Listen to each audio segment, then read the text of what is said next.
वंदे मातरम युवा साथियों, विशेषकर बेरोजगार युवा साथी या किसी भी कंपटीशन की तैयारी करने वाले युवा साथी जो आरपीएससी की किसी वैकेंसी का इंतजार कर रहे थे, तो आपके लिए एक बड़ी अपडेट है कि आरपीएससी द्वारा राजस्थान लोक सेवा आयोग अजमेर द्वारा विस्तृत विज्ञापन जारी किया गया है। आइए देखते हैं क्या विज्ञापन है, कितनी पोस्ट हैं और क्या प्रोसीजर होगा उसके सिलेक्शन का। तो विज्ञापन संख्या 10 परीक्षा ATP EP1 2022-23 है और दिनांक 4/10/2022 यानी कल 4 तारीख को ये विज्ञापन जारी हुआ है।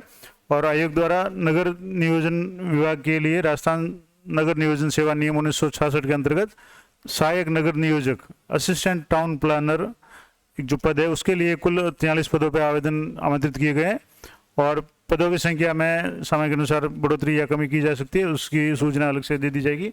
और जो पोस्ट है असिस्टेंट टाउन प्लानर उसके कुल सीटें 43 है, 43 है। अनरिजर्व सीटें जैसे जिनमें जनरल में 10, सामान्य महिला में 3, विधवा में 1, परित्यक्ता में 1 और SC में जैसे 7 सीटें हैं। इस तरीके से ये पूरा विभाजन दिया हुआ है। भूतपूर्व सैनिकों के लिए 2 सीटें आरक्षित है। तो ये तो महत्वपूर्ण थी कि किस पोस्ट के और कितनी पोस्ट हैं और कौन सा पद है। तो जो पद है वो है असिस्टेंट टाउन प्लानर या सहायक नगर नियोजक। अब इसमें क्या योग्यताएं हैं, तो सबसे पहला योग्यता देख लेते हैं कि bachelors degree from engineering, civil engineering में आर्किटेक्चर या planning with post graduate degree in urban city और regional planning and traffic and transportation planning, या तो ये और या M.Tech इन प्लानिंग या M plan urban rural regional traffic and transport environment या इक्वलेंट।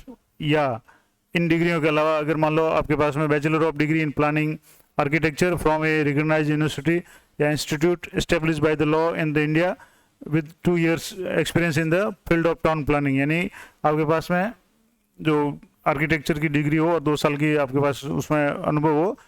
एक तो ये आवश्यक शर्त है। दूसरी जो शर्त है कि working knowledge of Hindi return in the Devanagari script, यानी सामान्य जो हिंदी का आपको ज्ञान होना चाहिए और knowledge of Rajasthani culture, Rajasthan के बारे में, राजस्थानी संस्कृति के बारे में नॉलेज होना चाहिए। ये सामान्य जो योग्यता है, शैक्षणिक योग्यता।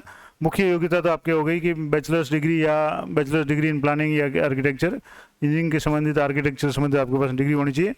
अब इसमें लिखा हुआ है कि उक्त पद की अपेक्षित शैक्षिक अर्हता के अंतिम वर्ष की परीक्षा में सम्मिलित हुआ हो या सम्मिलित होने वाला हो, वो भी आवेदन के लिए पात्र होगा, लेकिन परीक्षा से पूर्व उसको अपनी जो भी योग्यता है वो पूरी करनी पड़ेगी।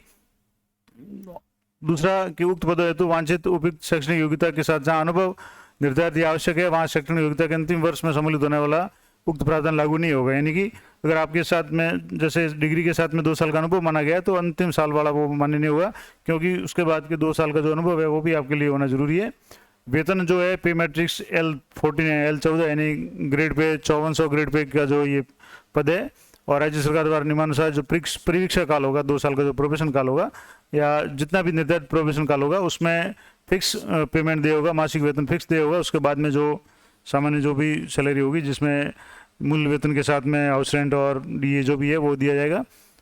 आयु सीमा है तो 1/1/2023 को न्यूनतम 20 वर्ष यानी कम से कम 20 साल की उम्र होनी चाहिए और अधिकतम 40 साल यानी 40 से कम नहीं होनी चाहिए, से कम होनी चाहिए। और कार्मिक विभाग की अधिसूचना दिनांक 23/9/2022 के अनुसार जो व्यक्ति 31/12/2020 को आयु सीमा के भीतर था, यानी अगर आपकी आयु 31/12/2020 को आप 18 साल के हो चुके थे तो आप उसमें शामिल हैं, और 31/12/2024 तक आयु सीमा के भीतर ही समझा जाएगा, यानी कि 2 साल के कोरोना के हिसाब से इसको छूट दी गई है।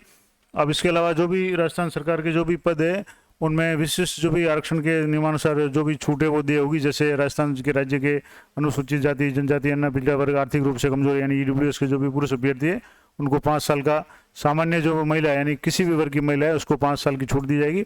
इसके अलावा राजस्थान के अनुसूचित जाति जनजाति OBC या EWS की जो महिला है उनको 10 साल की छूट दी जाएगी। ये आयु में जो अधिकतम आयु में छूट है, न्यूनतम में नहीं है। इसके अलावा विधवा विच्छिन्न परित्यक्ता महिला है उनको आयु लिमिट अपर लिमिट में कोई लिमिट नहीं है, यानी किसी भी उम्र में वो परीक्षा दे सकती हैं। तो ये आयु संबंधी, इसके अलावा जो भी सरकार के आरक्षण संबंधी या आयु के संबंध में जो भी निर्देश है, जैसे राज्य सरकार के कार्यकलाप में सब्सटेंटिव हैसियत की सेवा कर रहे व्यक्तियों के संबंध में ऊपरी आयु सीमा 40 वर्ष होगी। इसके अलावा अगर आप जिला परिषद पंचायत समिति के पब्लिक सेक्टर से जुड़े हुए हैं तो सेवारत व्यक्तियों के लिए अधिकतम आयु 40 साल है, या और भी जो भी नियमानुसार छूट होगी वो दे होगी। विभिन्न वर्गों को विभिन्न श्रेणियों को दे आयु सीमा छूट के उक्त प्रावधानों में जिसमें सामान्य स्थिति में अधिकतम सीमा आयु सीमा में कम या तक की आयु में छूट दी गई है वो स्वतः निष्प्रभावी मानी जाएगी।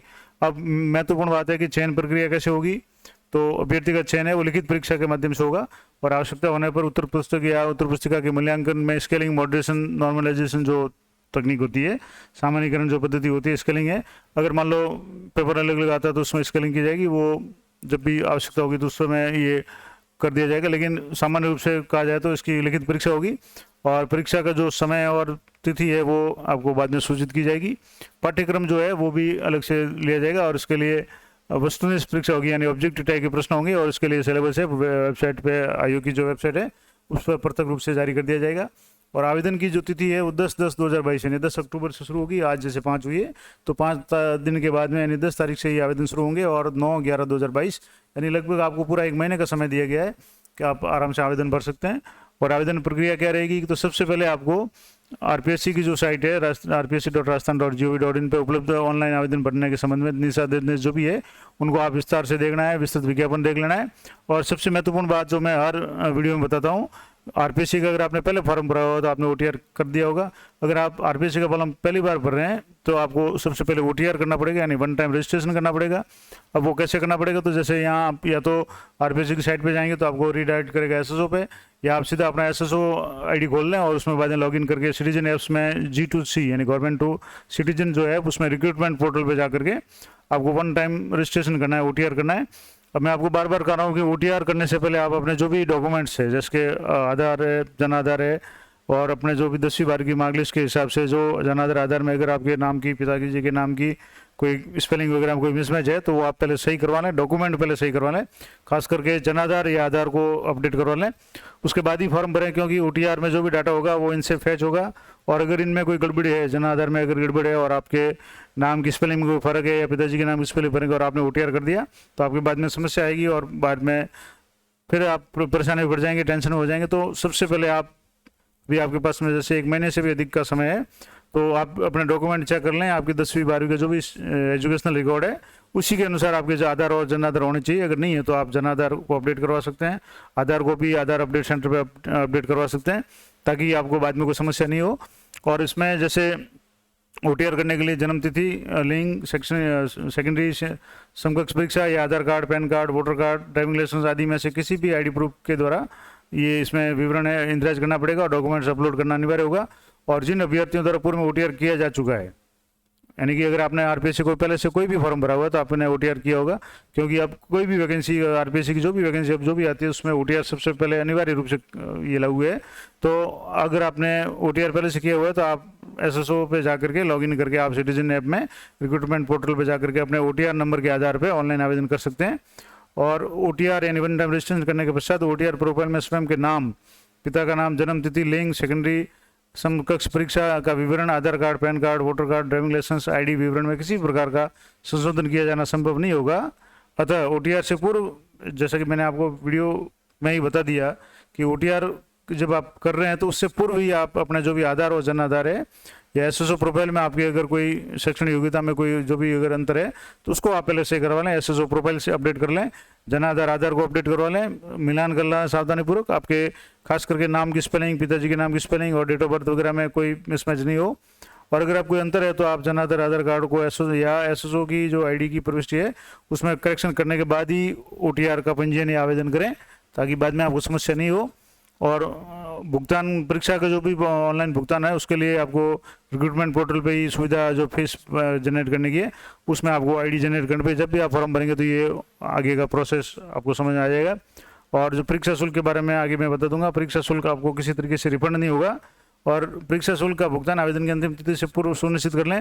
अगर कोई ट्रांजेक्शन लंबित है या टेक्निकल कोई इशू होता है तो फिर आपकी जिम्मेदारी हुई। इसलिए कहने का मतलब ये हो कि आप अंतिम तारीख का इंतजार नहीं करें और समय पर आप अपना जो भी है फीस वगैरह है वो सारी प्रोसेस कंप्लीट करके फॉर्म भर लें। आवेदन को ऑनलाइन करने के पश्चात आवेदन क्रमांक अवश्य रूप से आपको प्राप्त होगा। अगर आपको एप्लीकेशन आईडी प्राप्त नहीं हुई इसका मतलब आपका आवेदन जमा नहीं हुआ है और वो आवेदन आपका प्रीव्यू के बाद में सबमिट नहीं माना जाएगा। और जब आपका फीस जमा होगी उसी के बाद ही ये आपके एप्लीकेशन आईडी नंबर आएंगे और तभी आपका आवेदन है वो पूर्ण माना जाएगा। तो ये विशेष ध्यान रखें, अगर आपने पहले फॉर्म भरे हुए हैं तो ये समस्या आपके कोई ज़्यादा नहीं आएगी। अब इसमें और कुछ महत्वपूर्ण बात है कि एक तो स्कीम ऑफ एग्जामिनेशन कैसे होगा, यानी किस तरीके से एग्जाम होगा, तो पेपर के जो होगा उसमें दो भाग होंगे, पार्ट ए और पार्ट बी। पार्ट ए में जनरल नॉलेज ऑफ राजस्थान यानी राजस्थान जीके से संबंधित 40 प्रश्न पूछे जाएंगे और 40 अंकों के होंगे। और दूसरे पार्ट बी में कंसर्न सब्जेक्ट, जो आपका सब्जेक्ट होगा, यानी कि जो भी इंजीनियरिंग का जो भी सब्जेक्ट है, सिविल इंजीनियरिंग वगैरह या टाउन प्लानिंग वगैरह, जो भी आपका जो मूल विषय है उसके 110 प्रश्न पूछे जाएंगे, यानी कि सब्जेक्ट का वेटेज बहुत ज़्यादा है। और 110 मार्क्स के ही प्रश्न, यानी प्रत्येक प्रश्न एक एक मार्क्स का होगा, तो टोटल 40 प्लस 110 यानी 150 तो अंक होंगे और 150 मार्क्स होंगे। और ये 2 घंटे 30 मिनट में आपको ये सारा पेपर है वो कंप्लीट करना पड़ेगा। और 150 जो प्रश्न होंगे वो मल्टीपल चॉइस क्वेश्चन होंगे, वो भी ABCD टाइप के जो भी ऑब्जेक्टिव प्रश्न होंगे। और ड्यूरेशन है वो 2 घंटे 30 मिनट होगा। Negative marking shall be applicable in the evolution of the answers, यानी नेगेटिव मार्किंग होगी तो विशेष ध्यान रखें 1/3 ऑफ जो मार्क्स है आपकी काटा जाएगा। यानी आपका अगर प्रश्न गलत है तो आपके 1/3 नंबर, एक प्रश्न का जो गलत आंसर है उसका नंबर काट लिया जाएगा। और विशेष ध्यान रखना है कि wrong answer shall mean in incorrect answer और मल्टीपल आंसर, यानी रॉन्ग आंसर का मतलब हो गया या तो आपने गलत उत्तर दिया है, अगर मान लो जैसे ABC में से अगर मतलब B सही था और आपने C पे गोला किया तो वो गलत है, या आप मल्टीपल आंसर देते हैं यानी कि आपने एक से ज़्यादा ऑप्शन पे अगर गोला कर दिया तो भी आपका उत्तर है वो गलत मान जाएगा, तो आपको नेगेटिव मार्किंग का सामना करना पड़ेगा।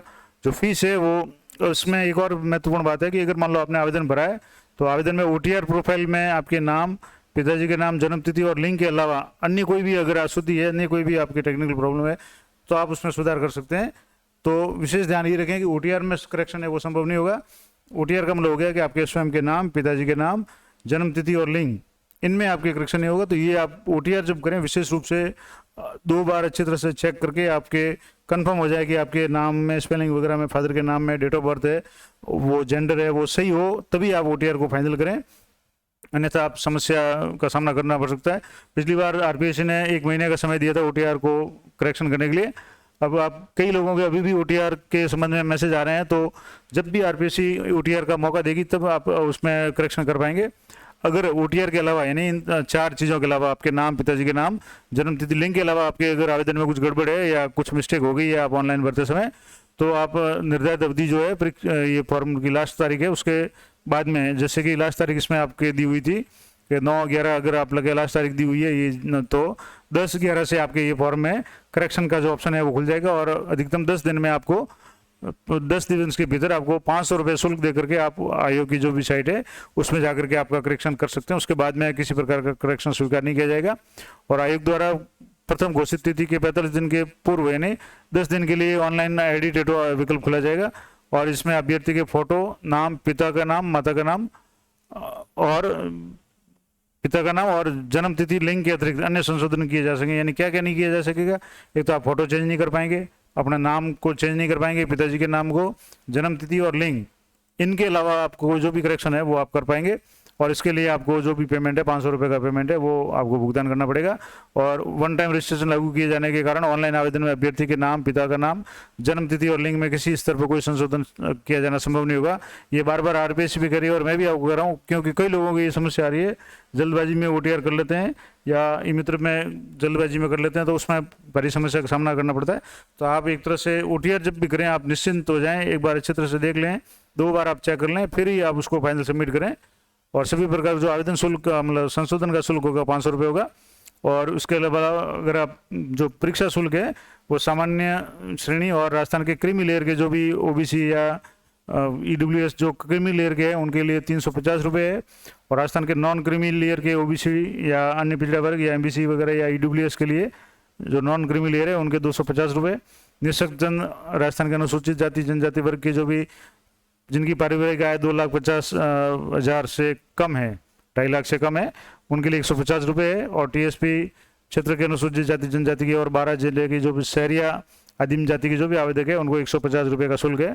तो ये शुल्क है, नियमानुसार आपको जमा कराना है।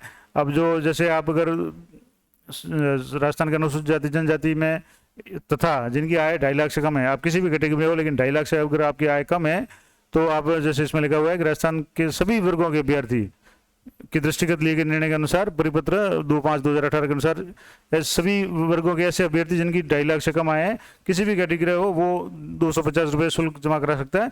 लेकिन आपके पास में 2,50,000 की जो आय, उससे कम आय का जो सक्षम अधिकारी का जो प्रमाण पत्र है, वो आपके पास उसी तारीख का होना जरूरी है जिस दिन आप फॉर्म अप्लाई कर रहे हैं।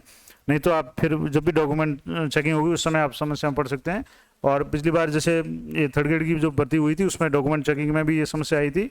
कई लोगों ने 150 की फीस बचाने के चक्कर में ये इस तरह का जो ऑप्शन है वो कर दिया था। उसके बाद में जब उनसे 2.5 लाख रुपए की आय का जो 2.5 लाख से कम आय का जो प्रमाण पत्र मांगा गया तो उनके पास नहीं था, और उन्होंने जिस तारीख को डॉक्यूमेंट चेक हो रहे हैं उस तारीख का ला करके दिया, जो कि वैलिड नहीं है। आप जिस दिन एग्जाम का फॉर्म भर रहे हैं उस तारीख को आप 2.5 लाख से कम आय का प्रमाण पत्र आपके पास में होना जरूरी है। ये महत्वपूर्ण बात है।